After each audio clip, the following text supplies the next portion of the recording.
Bueno, para que sepamos a qué atenernos, ahora vamos a hacer la presentación de 4 comunicaciones y cada una de ellas va a disponer en total de 15 minutos. Dependerá de cada comunicante el que consuma todo el tiempo en la presentación o que deje algo de ese tiempo para el coloquio con el público. En todo caso, son 15 minutos por comunicación y, por tanto, en total, 1 hora, de manera que a las 8 y 18, 8 y 20 como muy tarde, habremos acabado. Les recuerdo que además de las comunicaciones que se presentan tanto en la sesión de esta tarde como en la sesión de mañana, hay comunicaciones que ya algunos habrán podido ver en el semisótano del colegio, que han sido presentadas en forma de póster, ¿no? Y tienen la ventaja de que pueden ser fotografiadas, ¿no?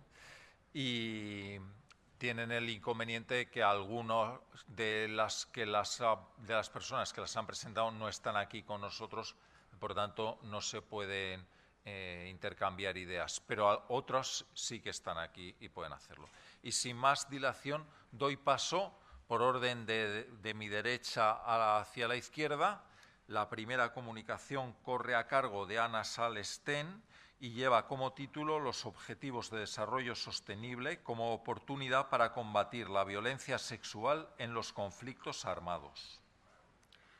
Gracias. Buenas tardes. Y bueno, voy a intentar ser muy breve por el poco tiempo que disponemos. La violencia que se ejerce hoy en día contra las mujeres es la violación de los derechos humanos más extendida e impune que existe en todo el mundo y constituye un grave problema social, una lacra que desde hace solo unos años ha pasado a ser del interés público, ya que anteriormente se consideraba como un problema de ámbito privado. Para iniciar, debemos de ser conscientes de que existe una gran brecha entre la situación de las mujeres en países, entre unos países y otros. Pero también es verdad que en las sociedades más avanzadas debemos de reconocer ya la valentía de las mujeres que están dando pasos muy firmes en sus propios países defendiendo sus derechos. 3 han sido los movimientos que este año han calado con mayor fuerza en nuestra sociedad. El primero es el conocido como bajo el eslogan No es No, que ha llevado al Comité de Naciones Unidas para la Eliminación de la Discriminación contra las Mujeres a tener que instar a que algunos Estados miembros armonizaran su legislación en base a los acuerdos internacionales existentes. El segundo, el conocido bajo el eslogan Me Too, en el que, en 2006 la activista Tamara Burke lanzaba como una propuesta de defensa de las mujeres afroamericanas que sufrían abusos sexuales en su espacio del ámbito de trabajo. Y que el año pasado, la conocida actriz Alyssa Milano popularizó a través de si todas las mujeres que hemos sido agredidas en nuestro ámbito de trabajo pusiéramos un eslogan en nuestros tweets con Me Too, daríamos a ver la gran magnitud de este problema. El tercero, aunque parezca que no fue tan significativo, es el gran impacto que tuvo en nuestro país, en España, la marcha mundial, pero recalco la importancia que tuvo en España, la marcha mundial de las mujeres el 8 de marzo, Si nosotras paramos, se para el mundo. ¿Y por qué empiezo una comunicación sobre la violencia y las agresiones sexuales en los conflictos armados con 3 de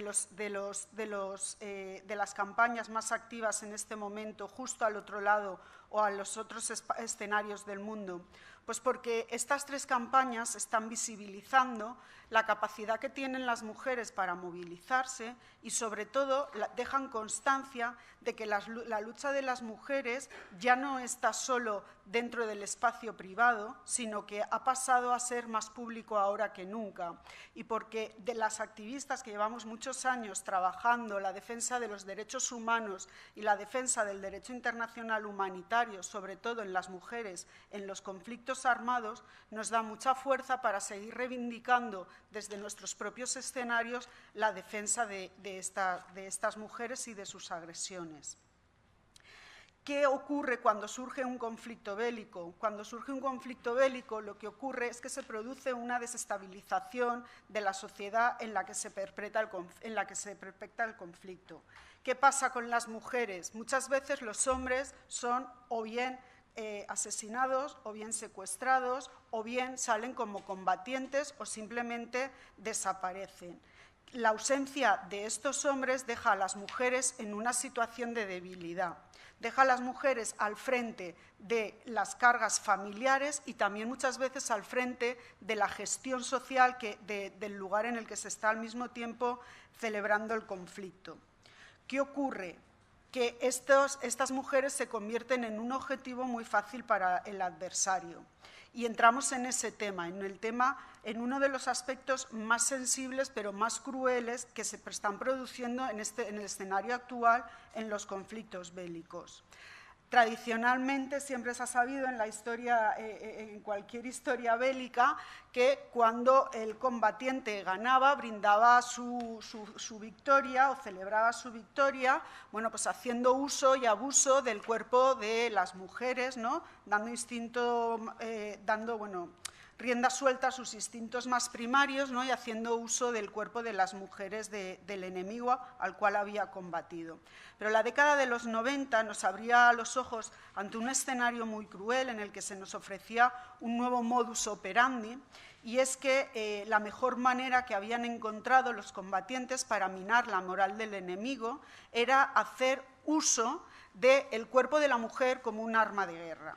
Es decir, de lo que se trataba era de atacar las comunidades haciendo violaciones masivas, violaciones públicas, transmitiendo conscientemente enfermedades infecciosas, inclusive el SIDA, generando embarazos forzosos, esterilizaciones forzosas, es decir, destrozando en sí a las mujeres de esas comunidades. Sí, las mujeres durante un conflicto bélico son, como he explicado antes, la parte más significativa para mantener la estabilidad y la continuidad de esa comunidad. Minando y destruyendo el cuerpo de las mujeres, lo que conseguimos es minar y destrozar a esa comunidad. Por lo tanto, se había encontrado y se ha encontrado en el cuerpo de la mujer un arma de guerra más perniciosa que las minas antipersonas y que destruyen en sí no solo a la comunidad, sino también la continuidad de la misma, que a la vez van a garantizar o se van a garantizar una de las categorías más duras que hemos encontrado en los últimos años en los conflictos bélicos, como es la limpieza étnica y el genocidio. Adentrados en el siglo XXI, tengo que avanzar que no estamos viviendo mejores tiempos para este tema, a pesar de que, como luego referiré, sí que el marco jurídico internacional ha avanzado un poco. Y no estamos viviendo mejores temas a la década de los años 90 y principios del siglo XXI, porque actuamos ahora, los conflictos bélicos están actuando en un conflicto internacional que, además de hacer aguas por todas partes, la gestión política no está siendo capaz de actuar de una manera contundente con esta situación. Voy a referirme solamente a dos, ¿vale? El primero es el modus operandi del integrismo islámico. El modus operandi del integrismo islámico, la guerra que el Islam o que los integristas más radicales han desarrollado contra Occidente, ¿vale?, la están librando muchas veces con los cuerpos de las mujeres. Y me voy a referir a tres ejemplos, les pongo tres ejemplos porque no dispongo de más tiempo tampoco y porque es bastante más duro. El secuestro de niñas muy pequeñas en Nigeria. Tenemos dos casos concretos, el de 2014 y el de 2018. Sabemos que de las 276 menores de 2014, 161 han podido ser liberadas y de las otras 115 no hemos conseguido tener noticia alguna. Y Sí que es verdad que de las secuestradas, de las 110 secuestradas el 28 de febrero de 2018, la actuación fue mucho más rápida y se consiguieron liberar 105. Sabemos que las otras 5 están muertas. Pero de las 115 primeras que faltan, no tenemos noticias. Algunas pueden estar, damos por hecho que algunas están muertas, aunque no tenemos la identificación de cuáles sí y cuáles no, pero sabemos que otras han sido vendidas como esclavas sexuales. Hablamos de niñas entre los 9 y los 13 años, con lo cual la crudeza con la que se está tratando a estas menores habla por sí sola. La segunda es la captura de cerca de 5.000 mujeres yazidís en la ciudad de Sinjar, en Irak. En agosto de 2014 hubo un ataque por un grupo terrorista islámico a la ciudad de Sinjar. Fueron asesinados todos los hombres y secuestradas cerca de 5.000 mujeres. Algunas de estas mujeres fueron regaladas a las tropas para su disfrute sexual, pero otras fueron vendidas como esclavas. De hecho, podemos encontrar a la entrada de determinadas ciudades los mercados de esclavas sexuales con el precio según las características físicas de las mujeres y las edades.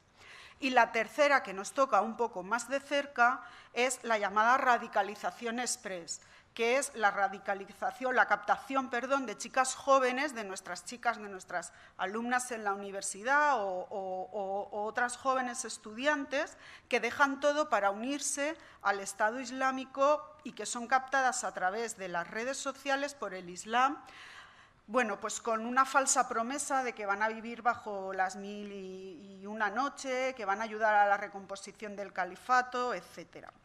La segunda forma de actuar, y esta ya no es del integrismo islámico, pero que nos está dejando una situación muy cruel en los conflictos bélicos, una nueva forma de violencia, es la que se perpetra contra las mujeres cuando están ya desplazadas en las zonas de seguridad. Como un ejemplo, voy a poner el caso de Libia, ¿vale?, en el que las mujeres sirias están siendo explotadas sexualmente por sus propios empleadores, por los funcionarios del gobierno, por los cuerpos y fuerzas de seguridad que se supone que deben de velar por el mantenimiento de la paz y la protección para los refugiados, etcétera. A estas mujeres, aparte de someterlas y tratarles de forma no óptima, ¿vale?, se les está subrogando hacia la contratación. ¿Ese papelito es para mí? Vale, ¿es un minuto? Sí. Ah, vale, me da tiempo de sobra. Bueno, el derecho internacional humanitario sí que es verdad que ha avanzado mucho. En el año 93, cuando se configuró el Tribunal Penal para los juicios contra los crímenes de genocidio en Yugoslavia, sí que es verdad que había un marco jurídico muy débil. En estos años sí es cierto que han habido un avance significativo, muy real, y que ha dado paso a una concepción pública del tratamiento y de la justicia del mismo. También es verdad que las mujeres, para hacer velar y garantizar sus derechos, tienen un camino muy duro hasta que los casos llegan al Tribunal Penal. También es verdad que el Estatuto de Roma y la creación de la Corte Penal Internacional supusieron un avance significativo. Llegamos a la Agenda 2030 y a los ODS, ¿no? A priori, cuando cogemos la Agenda 2030 y los ODS, lo primero que uno lee, dice, cuando se la lee, ¿vale?, dice, aquí se han olvidado de este colectivo.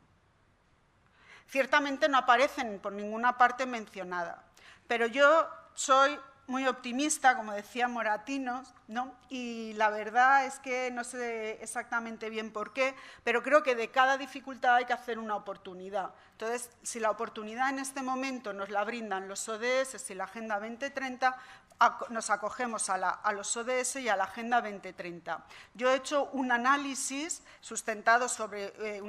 documental sustentado sobre las resoluciones del Consejo de Seguridad de Naciones Unidas, los informes del Secretario General y los manuales de consulta de ONU. Y me dan 4 posibilidades dentro solo de las metas de 2 objetivos. El objetivo 5, el de igualdad de género, y el objetivo 16, paz, justicia e instituciones sólidas. y me salen 4 resultados sobre los que podemos y deberíamos empezar a trabajar. La primera, la prevención de la violencia, de las agresiones sexuales y la prevención, sobre todo, contando con la participación de las mujeres en el trabajo de detección. Las mujeres, muchas veces, las conversaciones sobre la radicalización de los jóvenes, el tráfico de armas, esas conversaciones se hacen muy cerca de ellas. Incorporar a las mujeres en las mesas de negociación prevendría también en muchas ocasiones que luego ellas fueran las víctimas de estas agresiones. Pero, por otro lado, integrar a las mujeres también en el discurso religioso de forma que la víctima no tenga que sufrir la vergüenza, sino que el discurso empiece a lanzar la vergüenza hacia quien comete las agresiones y no hacia quien las sufre. Por otro lado, es importantísimo incorporar a las mujeres en los procesos de mantenimiento de la paz y en la reconstrucción. No solamente fortaleceríamos las mujeres como tal y su presencia en la sociedad, sino también fortaleceríamos las sociedades. La reparación, la visibilización y el apoyo a la justicia transnacional. Yo reconozco que este es un tema muy sensible y que a lo mejor puede herir mucho la sensibilidad de quien recibe el mensaje de cómo han sido las agresiones. Pero una violación es mucho mejor llevada si no se silencia y no se oculta, porque al final la vergüenza no repara en quien la sufre. Y, por último, sería la posibilidad de generar alianzas en las que ya entraríamos nosotros. Y entrarían, como bien ha dicho Moratinos, que me ha gustado mucho esa parte de su exposición, los líderes políticos. Es muy importante que generemos alianzas con los líderes políticos, que generemos alianzas con la sociedad civil y que generemos alianzas desde las asociaciones profesionales. Pero, sobre todo, que cuando se generen las alianzas y cuando los políticos elaboren los planes o esos grandes decálogos de compromiso, estén bien asesorados por expertos y por personas que hayan trabajado sobre la materia. Solamente voy a coger 15 segundos para citar a una mujer, Nadia Murad. Nadia Murad es una de las 5.000 víctimas yazidí del ataque de agosto de 2014 en la ciudad iraquí. Y les invito a que lean su bibliografía, porque además es el Premio Nobel de la Paz 2018. Muchas gracias.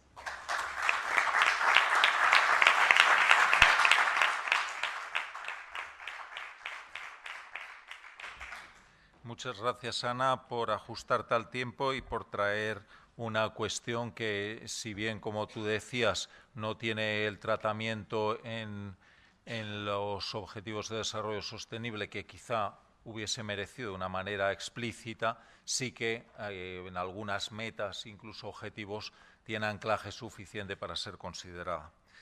Seguidamente tiene su presentación, su comunicación, Gloria María Caravantes López de Lerma, para hablar sobre el derecho a la ciudad y el derecho a la vivienda, el análisis del ODS 11 desde la exclusión residencial en el sur y en el norte.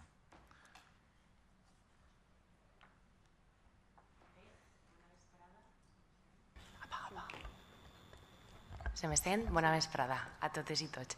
Bueno, es un placer estar aquí hoy con todos ustedes y, en primer lugar, bueno, mi trabajo versa sobre el derecho a la ciudad y el derecho a la vivienda a partir del caso del barrio del Gallito en Guatemala y el barrio de La Coma en Paterna desde la exclusión residencial. Antes que nada, me gustaría dar voz a las personas que han hecho posible este proyecto, porque han sido muchas entidades, tanto de Guatemala como del barrio de Paterna, y así me gustaría reconocerlo públicamente. El punto de partida de este estudio surge a raíz del crecimiento de la vulnerabilidad y de la exclusión social en las últimas décadas, especialmente en los territorios que denominamos sensibles, y con ello lo que ha derivado en un aumento de la desigualdad en cuanto entre regiones, países e incluso entre ciudades de un mismo territorio nacional. Con ello, y como bien han comentado ponentes anteriores, la no asunción de los objetivos del milenio han derivado también en la formulación de los objetivos de desarrollo sostenible, haciendo mención especial a las ciudades y las comunidades sostenibles, como podemos ver en pantalla, al objeto de lograr que las ciudades y los asentamientos humanos sean inclusivos, seguros, resilientes y sostenibles. A partir de ello y de las metas que se enuncian para este ODS, podemos ver cómo recoge como un desideratum un conjunto de derechos y de garantías que velan por la calidad y el bienestar de la ciudadanía, como podemos ver en el primer caso, vivienda y barrios marginales en cuanto a asegurar el acceso a la vivienda, servicios básicos, seguros y asequibles, mejorar las zonas marginales, mejorar la calidad del aire, los espacios públicos en cuanto a las zonas verdes, disponer de un transporte sostenible, entre otras metas que se enuncian para este ODS.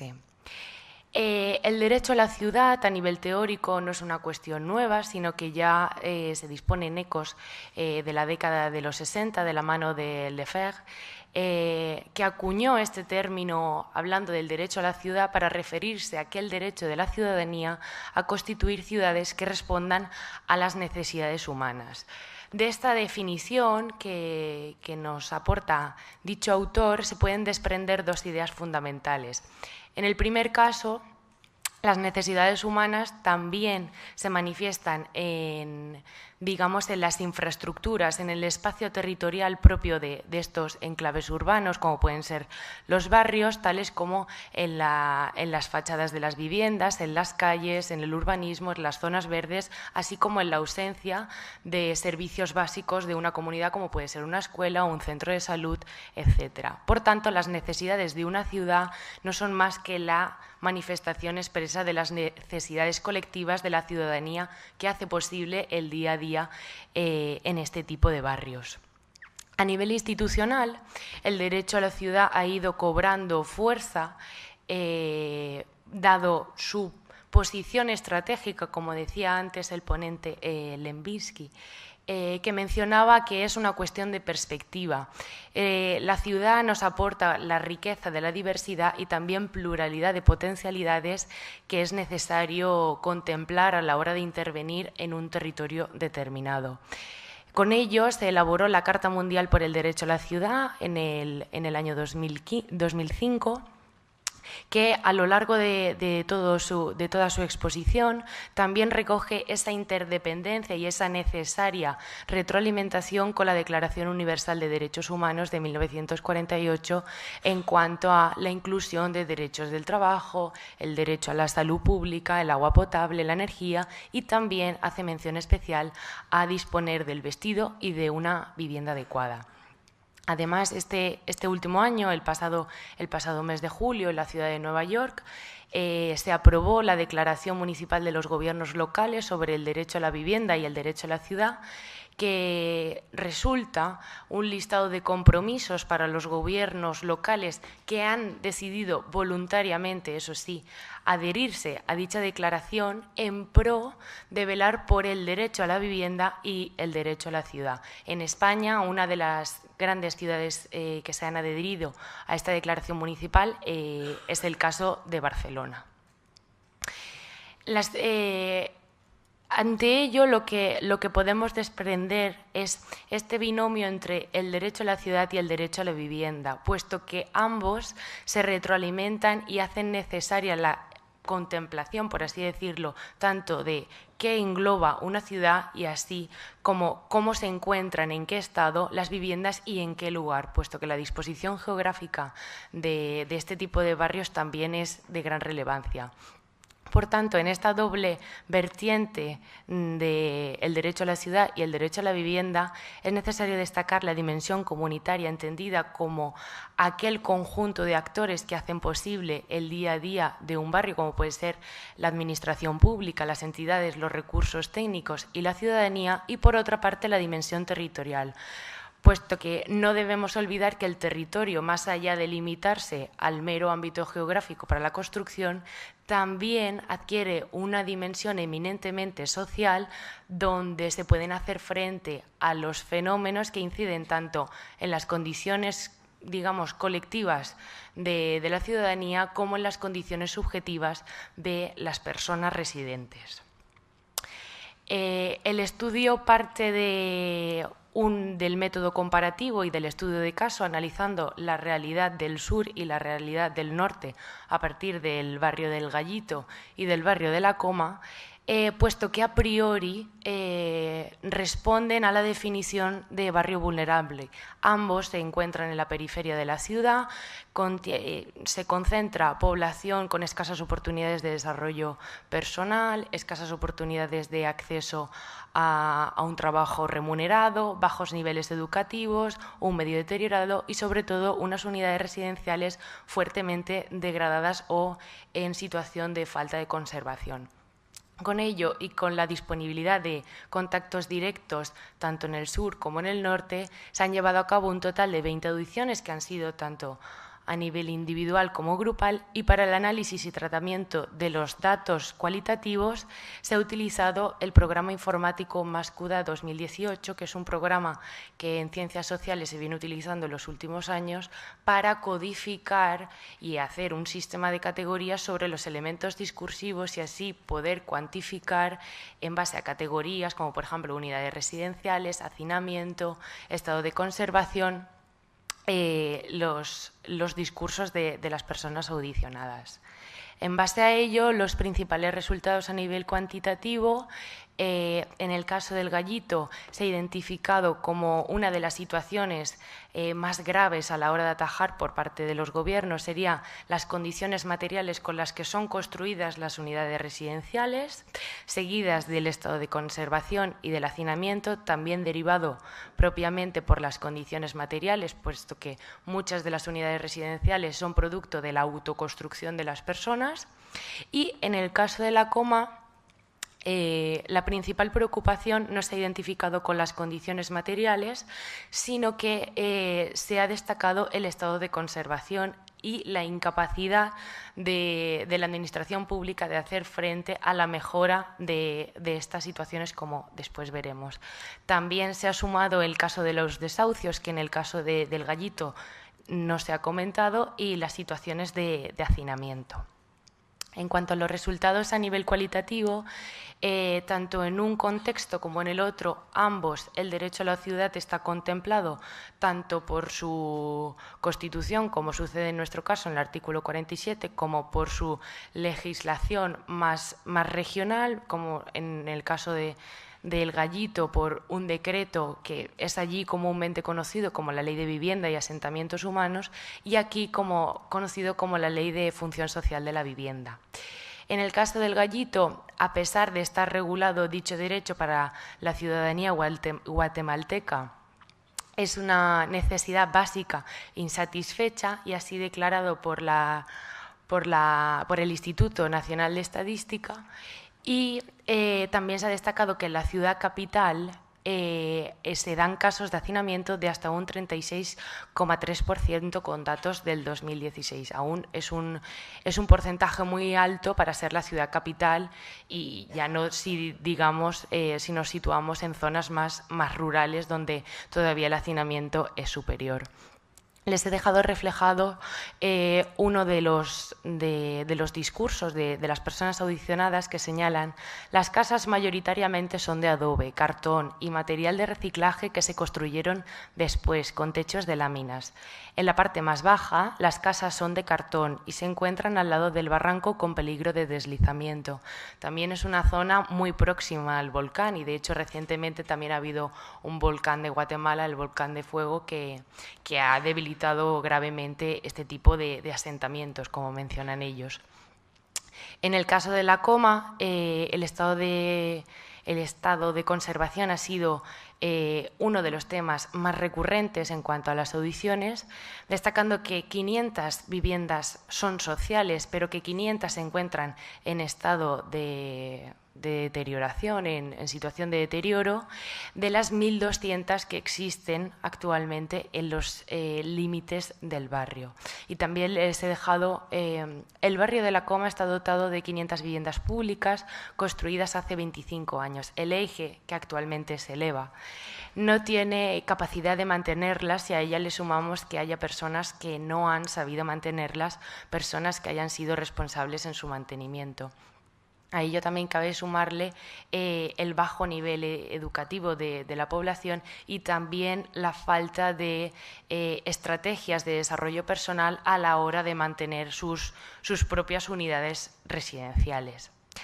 En cuanto a las conclusiones, pues ya hemos comentado que el derecho a la ciudad y el derecho a la vivienda están fuertemente relacionadas y fuertemente interrelacionadas entre sí.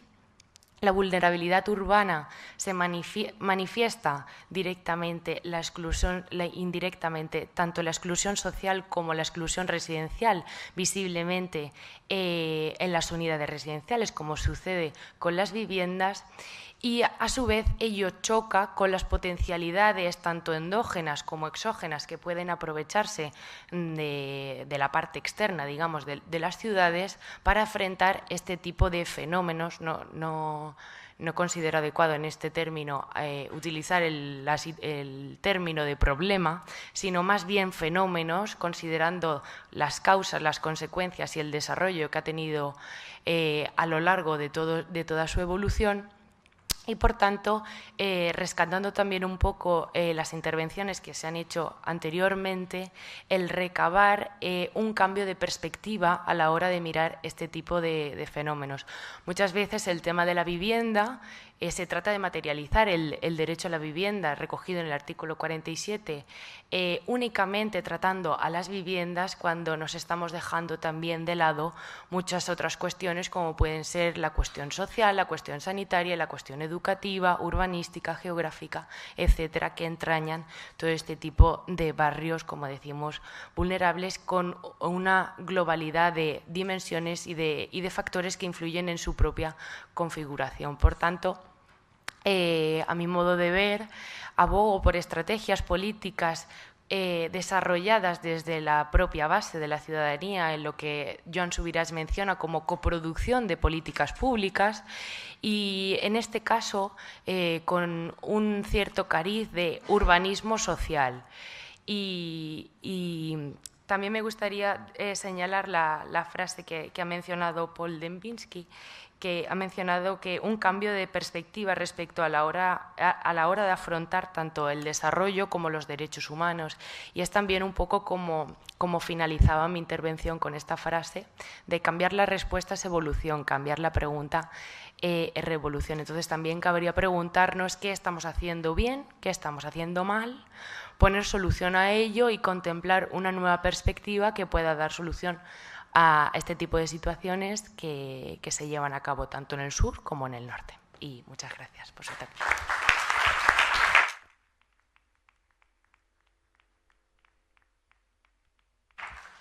Muchas gracias, Gloria, por tu intervención perfectamente ajustada al tiempo asignado y porque nos trae al Congreso pues uno de los objetivos del desarrollo sostenible que no aparecía en la agenda del desarrollo del milenio, y que se centra en la importancia de las ciudades, que, como también ha puesto Miguel Ángel Moratinos de manifiesto en su intervención, pues no solo son un objeto que hay que transformar para que se conviertan en espacios vivibles e inclusivos, sino también para que sean protagonistas de ese desarrollo sostenible.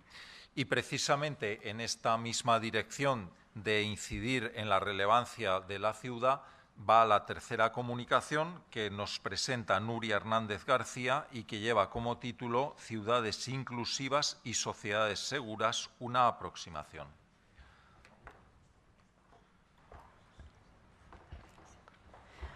Bueno, buenas tardes, muchas gracias. Lo primero, presentarme. Soy estudiante de doctorado, acabo de empezar el segundo año en la Universidad CEU Cardenal Herrera, aunque ahora estoy haciendo una estancia en el Center on Migration, Policy and Society de la Universidad de Oxford.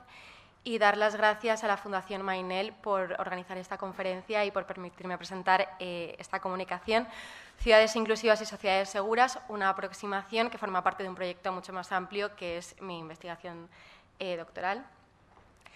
La integración de las personas inmigrantes ahora es un tema que ya lleva muchos años estudiándose, pero ahora está muy de moda y especialmente en Europa, y esto unido a los últimos atentados terroristas fue lo que me llevó un poco al final centrar mi tema en cómo afectaba la falta de integración de determinados colectivos, en este caso la población musulmana, en la radicalización yihadista, y puesto que debido a las tendencias demográficas y al aumento de los flujos migratorios, tanto ahora como los que se esperan recientemente, se esperan en el futuro, el integrar a las personas de diferentes etnias, nacionalidades, religiones en las sociedades de destino es un reto que todo gobierno va a tener que afrontar. Estos tres temas, que son los centrales en mi investigación, integración, segregación y radicalización, no tienen un consenso como tal en la literatura. Sin embargo, todos los estudios, la mayoría de estudios que existen sobre radicalización yihadista coinciden en que esta se produce en entornos socioeconómicos con carencias. A la vez, los estudios sobre terrorismo yihadista, también en España tenemos de Fernando Reinares y Carola García Calvo, que son estudios empíricos, dicen que, y a nivel europeo también de Smith y Baker, dicen que la radicalización se produce sobre todo a través de conocidos, de personas familiares, amigos, de la propia comunidad. Entonces, tiene sentido, o a mí me parece que tiene sentido, investigar determinadas zonas de la ciudad, en este caso barrios, este es el esquema que tengo yo en mi cabeza y que les pongo a ustedes para que me sigan también, que estén segregados, que ahora explicaré cómo voy a utilizar yo ese concepto, refiriéndome con segregación a concentrados, una minoría étnica que sea mayoritaria en una determinada zona, en comparación con la media nacional o en ese mismo barrio, que ahora pondré un ejemplo de un barrio de Londres para que quede más claro. El primer tema sería la integración. El objetivo de la comunicación era operacionalizar estos conceptos, cuantificarlos, puesto que no hay definiciones consensuadas a nivel internacional. Yo quería establecer unos indicadores para poder medir integración. Yo utilizo el concepto de Spencer y Charlie y García Mascareñas y Pennings, que hablan del proceso de integración como un proceso bidireccional, multidimensional y en constante evolución. Las esferas muchas veces se solapan entre ellas y son difíciles de cuantificar porque algunas pueden ser cuantitativas, pero algunas son cualitativas y hablan de percepción, de discriminaciones, de privación material y cuestiones de identidad. Un tema muy importante porque luego en los estudios sobre modelos de radicalización yihadista también coinciden en que se producen crisis de identidad, que es como paso previo a la radicalización. O sea, pasar de la radicalización política a la radicalización de opinión a la violencia. Algunos de los elementos que podrán ver en la comunicación, que como ya se ha dicho, se publicará en un posterior libro de actas, pues serían dentro de la dimensión estructural, pues la tasa de desempleo, la propiedad de vivienda, la tasa de escolarización, el nivel educativo de la comunidad, del determinado colectivo, matrimonios interétnicos en la dimensión social, religión mayoritaria, el idioma que hablan, si conocen el idioma de la sociedad en la que están o no, la tasa de participación política, y las cuestiones de identidad que serían sentimiento de pertenencia e identidad compartida, que esto inevitablemente tiene que hacerse a través de entrevistas cualitativas. Y es un tema que, sobre todo a nivel desagregado, en Londres la Greater London Authority ahora están haciendo modelos para investigar estos temas y tienen un modelo que es el que yo he seguido para identificar los identificadores sociales y culturales con los indicadores que acabo de mencionar. La segregación, aunque es un concepto que apareció en la Escuela de Chicago en los años 80 para estudiar los guetos, yo como decía, lo voy a identificar como un barrio segregado teniendo en cuenta su integración o no integración. Y para ello mediré, según la población, el porcentaje de la población de esa minoría que se encuentra en una zona determinada y la visualización de mapas, como ahora van a ver para que quede más claro. Por ejemplo, no sé si se ve bien la imagen, pero este es el ejemplo de Tower Hamlets en Londres. Bueno, el 40% de la población que vive en este barrio, que es la zona roja donde pone Bethnal Green, es de Bangladesh, y más del tercio de la población de Bangladesh que está en Reino Unido están concentradas en este barrio. La zona roja de la primera imagen en la derecha es el idioma no oficial más hablado, que es el bengalí. El país de origen, la imagen de la izquierda, vemos cómo es efectivamente Bangladesh. Y aquí tenemos dos imágenes, que el de la derecha es densidad de población y el de la izquierda índice de privación múltiple de 2015. Las zonas más rojas son las zonas donde la tasa de hacinamiento es mayor en la derecha y están en el decil más vulnerable en la izquierda, con lo cual en el posterior desarrollo del estudio lo que trataría de hacer sería identificar de estos dos, o sea, en esta zona, identificar dos barrios con condiciones favorables en a nivel de integración y con condiciones que puedan ser calificadas como negativas a nivel de integración y estudiar si hay radicalización o no. Estos son los rasgos comunes en modelos de radicalización que mencionaba antes. La mayoría responden a transformaciones basadas en procesos sociopsicológicos y que todos tienen en cuenta que la percepción de discriminación, la percepción de privación o de carencias básicas y una crisis de identidad. Esto, como mencionaba antes Gloria también, se encuentra muy dentro de la Agenda 2030 y está relacionada con los Objetivos de Desarrollo Sostenible. Y he querido recoger una frase porque, bueno, inevitablemente las migraciones, tanto a nivel interno como a nivel internacional, van a las ciudades. Y los gobiernos locales, bueno, nacionales, pero especialmente los locales, también tienen que estar preparados para manejar esta diversidad e integrarla. Y esto obviamente se haría a través de políticas públicas transversales y holísticas con enfoque de género, que estén destinadas antidiscriminatorias, que promuevan un trabajo decente, que busquen la reducción de desigualdades y que vayan encaminadas a crear ciudades y comunidades sostenibles. Y dejo espacio por si alguien tiene alguna pregunta o alguna aportación. Muchas gracias.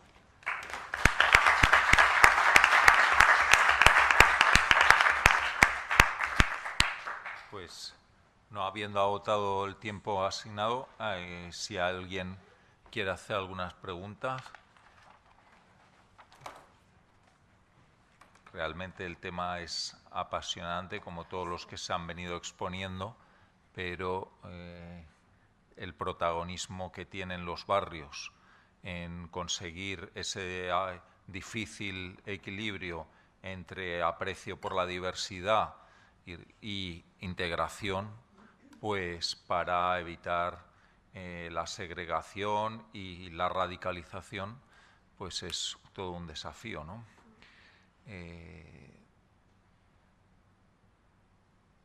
Si no hay preguntas, pasamos sin más a la siguiente comunicante, sin perjuicio de que también al final podamos dar un minuto para preguntas bien a Nuria o a cualquier otra de las comunicaciones, de las comunicantes. Y acabamos con una cuestión que desde luego nos resulta muy cercana, tanto o más como las ciudades en las que todos vivimos, porque tiene que ver con algo que realizamos varias veces cada día. Tiene que ver con la alimentación, puesto que el título de esta última comunicación es la promoción de la gastronomía local como herramienta en la consecución de los ODS 2 y 3, derecho a la alimentación y salud óptima. Y la presenta Elena Romero Vilanova. Vale, muchas gracias. Bueno, he elegido este tema también porque, bueno, yo soy dietista nutricionista, también máster en salud pública. Actualmente, bueno, al igual que Nuria, estoy con el doctorado y estas son como unas primeras pinceladas, digamos, de todo lo que al final contempla mi tesis. Y, bueno, trataremos una breve introducción con las características a las que me referiré del cambio de alimentación. Por supuesto, las enfermedades no transmisibles, puntos a destacar. Hablaré un pelín patrimonio alimentario, pondré algunos ejemplos y ya las conclusiones.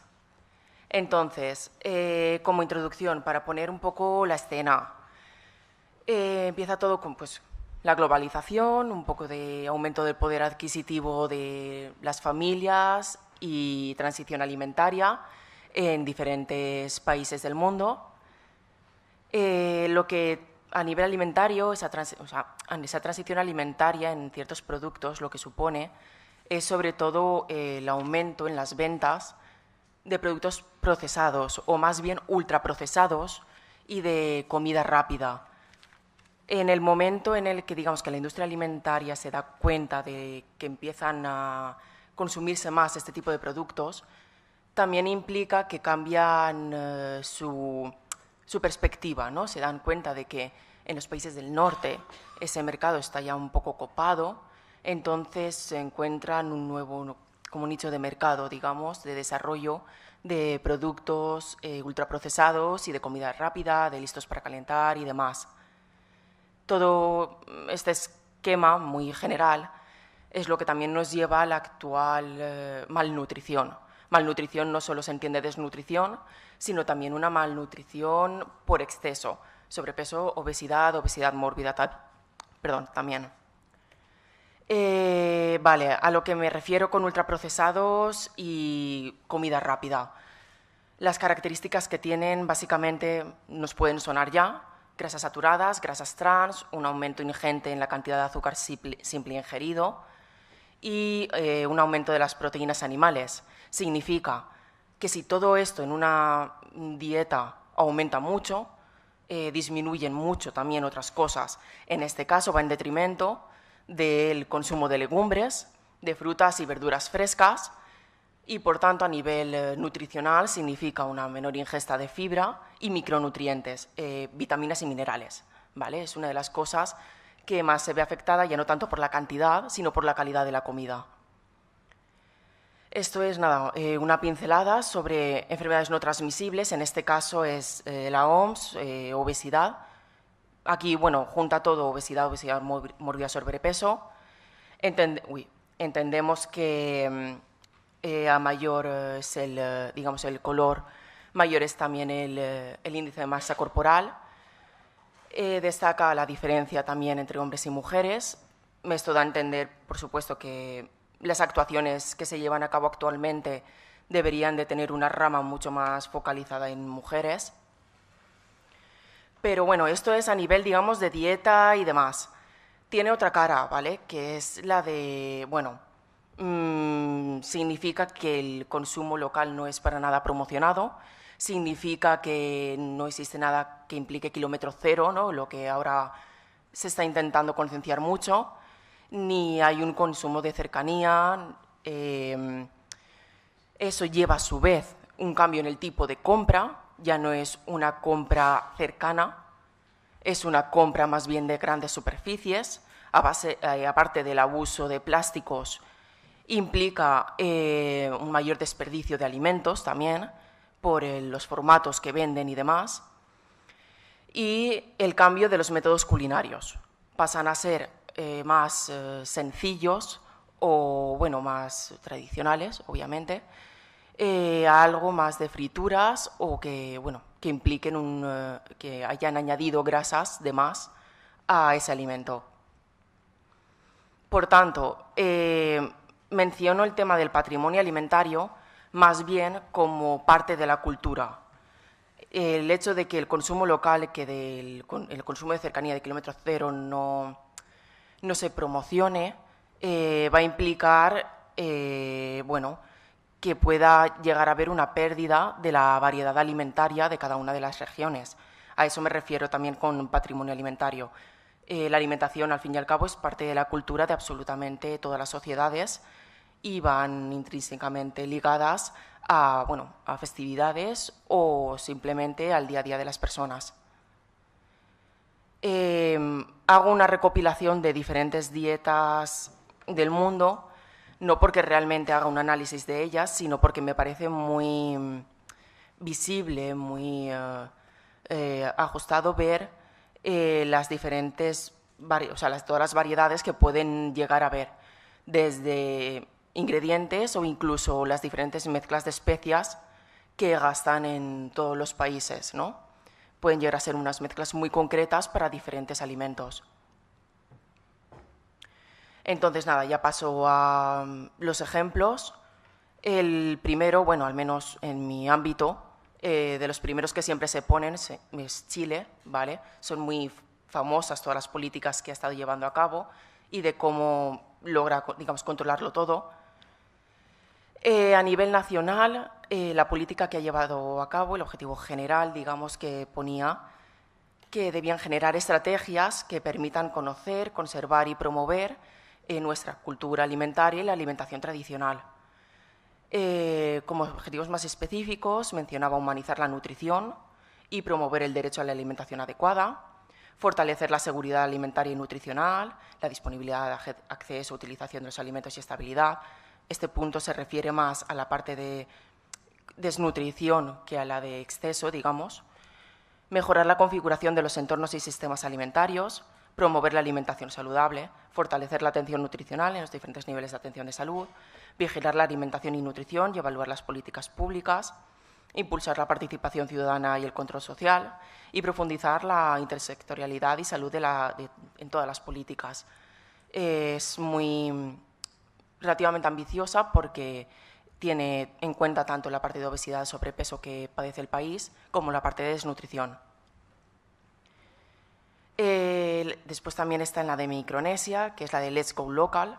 Esta empezó en 2005 y sus objetivos, los objetivos que marcaba, me parecen también muy esclarecedores en esta comunicación porque vienen a resumir muy bien lo que intento explicar en breves minutos.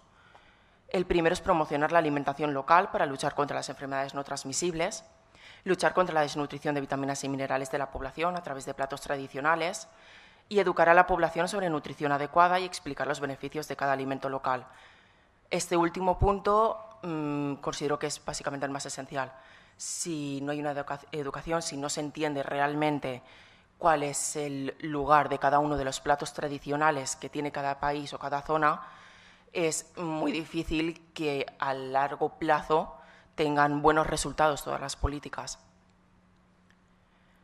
Está Nairobi y un grupo de investigación del África del Este. Este lo destaco porque es investigación. No solo se trata de ir a actividades directamente, sino hay que tener en cuenta que todo esto también se investiga. En la Kenyatta University se lleva a cabo la Semana de la Comida Tradicional para promocionar y hacer actividades con toda la población en general.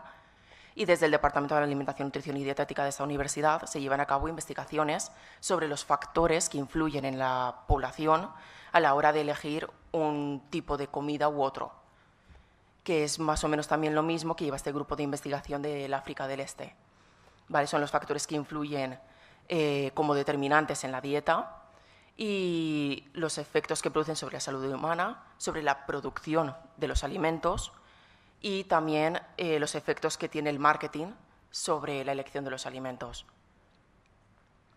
Y nada, ya finalizo con las conclusiones. La promoción de una dieta adecuada, equilibrada y suficiente para las necesidades de cada grupo de población, basándose en alimentos producidos a nivel local y distribuidos en comercios locales, influye tanto en la salud de la población a corto, medio y largo plazo, como en el poder adquisitivo a medio plazo, ¿vale? Porque influye mucho también en el trabajo de todas las personas que se dedican al sector primario en la zona. La elección de dónde se compran los alimentos son mucho más determinantes que el simple hecho de cocinar e ingerir un plato de comida.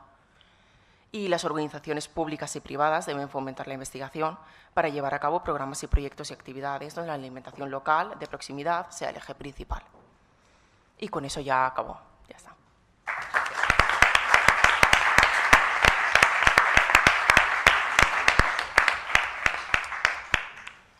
Pues muchas gracias, Elena, porque no solo te has ceñido, sino que han sobrado minutos y eso nos permite dar la oportunidad, la posibilidad, que no necesariamente tienen que consumirla, porque soy consciente de la hora que es y del cansancio que llevan acumulado, pero en fin, por si alguna cuestión quisiera plantearse en este momento, sin perjuicio de que puedan encontrarse con las comunicantes en otro momento del Congreso, pues pueden hacerlo ahora.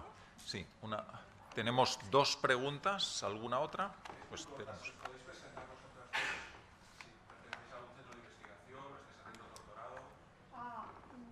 Yo soy Ana Sales, soy del Instituto Interuniversitario de Desarrollo Local, soy doctora en Ciencias Sociales y mi línea de investigación son las migraciones internacionales, las políticas internacionales, derechos humanos y conflicto.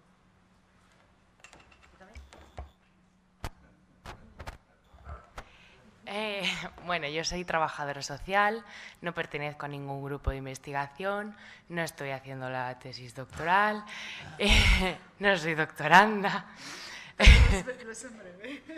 pero lo he pedido. Y nada, trabajo en la Conselleria, trabajo en Vicepresidencia y Conselleria de Igualtat i Polítiques Inclusives, en la delegació del Consell per al Model Social Valencià, especialmente en servicios sociales, en el ámbito de servicios sociales, pero mi línea de investigación fundamentalmente son los barrios, tanto en la carrera como luego posteriormente en el máster de cooperación internacional y un poco eso. Gracias.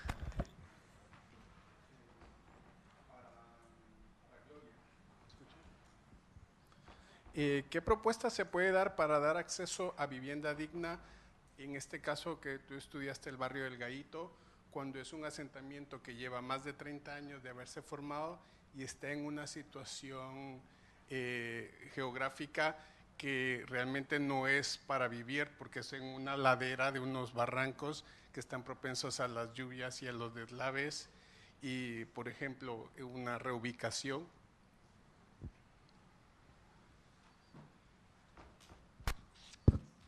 En el caso del Gallito, aunque esté próximo a la zona del barranco, como comenta, que no sé si lo conoce, pues me alegro enormemente.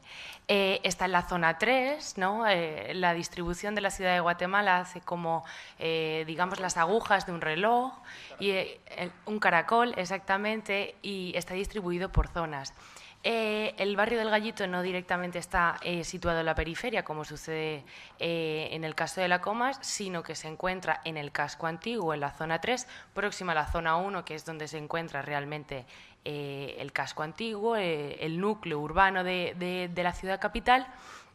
Y por tanto, sí que es verdad que es una zona muy deteriorada, también es una zona muy conflictiva, en el que muchas de las personas que he audicionado, de hecho, tenían miedo de hablar y dar sus testimonios. ¿Y qué solución se le puede dar a todo ello? Pues digamos que hay que partir de la base. Primero, sobre todo, por el tema de la educación.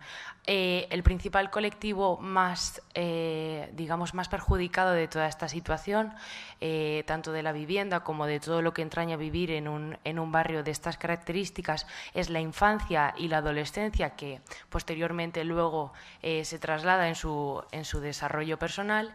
Y en cuanto a propuestas, pues en el caso del Gallito no disponen de viviendas sociales, como por ejemplo sucede aquí en Valencia y en general en España, y sí que podría ser una recomendación el hecho de reubicarlas en otra zona y digamos, reconstruir la zona del Gallito, especialmente las próximas a las laderas del barranco y la zona del basurero, si lo conoce, para poder dar un poco, digamos, de dignidad a esas viviendas y a esas personas personas, pero digamos que esas personas también se sienten parte del gallito y muchas de ellas no se quieren marchar de allí, aunque les ofrezcan la posibilidad de irse a una casa mejor, porque les sienten como su barrio, que también lo comentaba también Nuria, en cuanto a la identidad, de que se sienten parte del gallito. Entonces también ahí choca un poco. Por tanto, yo abogaría por un trabajo comunitario y poner en relación tanto a los de la Municipalidad de Guatemala, quienes gobiernan la Municipalidad de Guatemala, como los recursos técnicos, trabajadores sociales o asistentes sociales que hay allí, y a la propia ciudadanía para poner un poco en tela de juicio cuáles son las necesidades más acuciantes que tienen lugar en esos barrios y digamos, intervenir desde la base, paso a paso, porque es un proceso que llevaría muchos, muchos años. Muy bien, pues hemos llegado a una pregunta última, muy breve, por favor, y la respuesta también muy breve.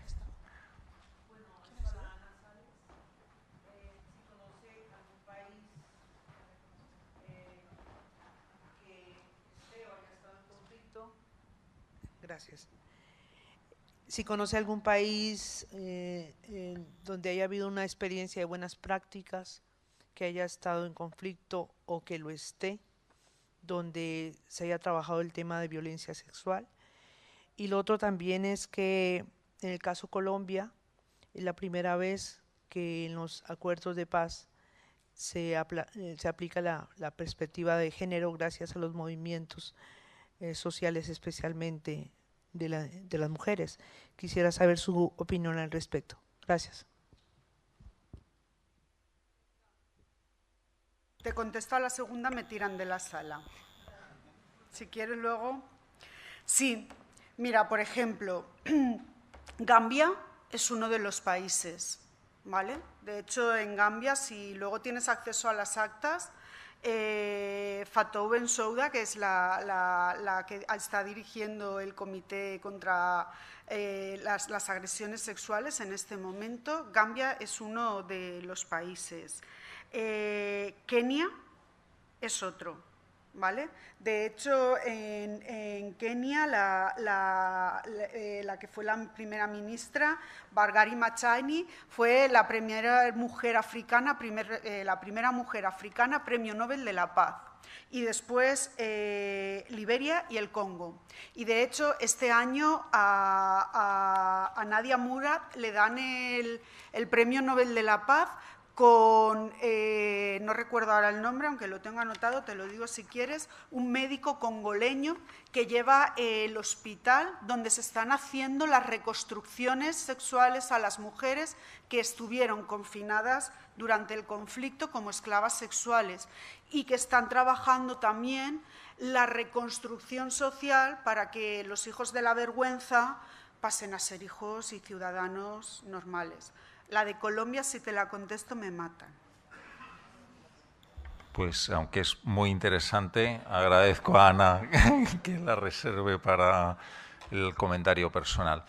Bueno, mañana a las 9:30 les ruego que vengan con puntualidad porque el día de mañana será tan interesante, les aseguro, como el día de hoy. Y antes de despedirnos, querría pedirles un aplauso porque creo que han sido muy interesantes las comunicaciones de Ana, Gloria, Elena y Nuria.